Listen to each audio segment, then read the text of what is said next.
नमस्कार बंधुगण आज मु आपण मानक सह शेयर करी क्षीर सरु आमे केते सहजरे घी प्रस्तुत करि परिबा एवं ताकू केते दिन पर्यंत अधिक दिन पर्यंत ताकू साइति की रखि परिबा सब किछि सीक्रेट मु आपण मानक सह शेयर करी।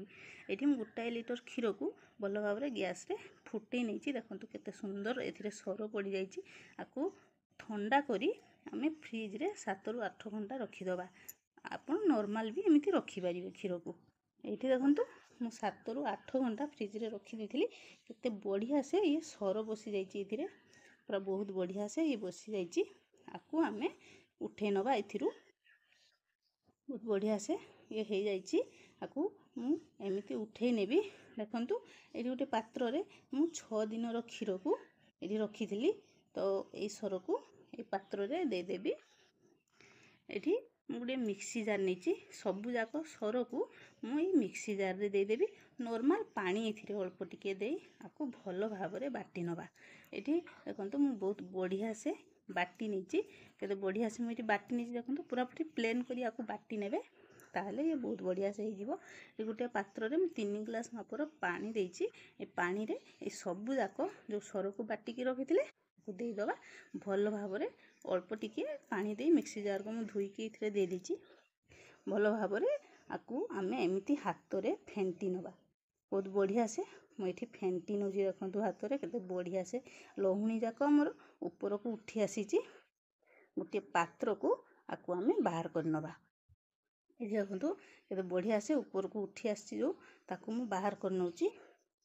बंधु रेसिपी टी आज जदि आपण मानको पसंद आसे ताले प्लीज चैनल को गोटे लाइक करिवे एवं सांग मानक सह शेयर करिवे एवं निश्चय सब्सक्राइब करिवे जा फले कि नुआ नुआ वीडियो आपण मानको पाखरे सर्वप्रथम पहुंची जिवो।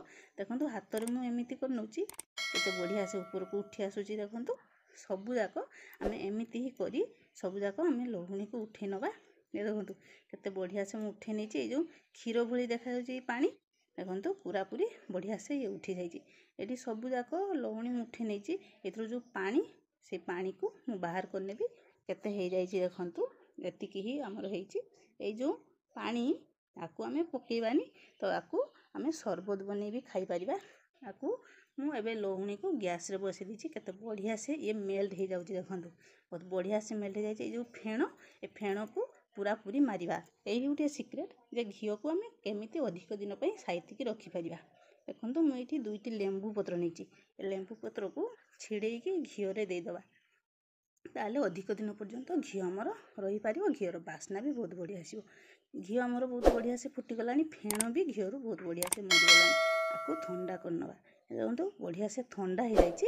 गोटे पात्र को गोटे काचर ग्लास को मु आपको ढाळै नउची। आपण गोटे काचर पात्र रे रखिबे ताले घियो आपनकर बहुत दिन पर्यंत रहिबो। देखंतु केते बढ़िया से घियो को मु बनि निची। बंधुगण आपण माने एमिति घियो बनेबे देखिबे केते सहज रे घियो बनि हबो। जदि रेसिपी टी आपण मानको पसंद आसे ताले निश्चय मते कमेंट रे जणैबे केमिति होइछि रहउछि।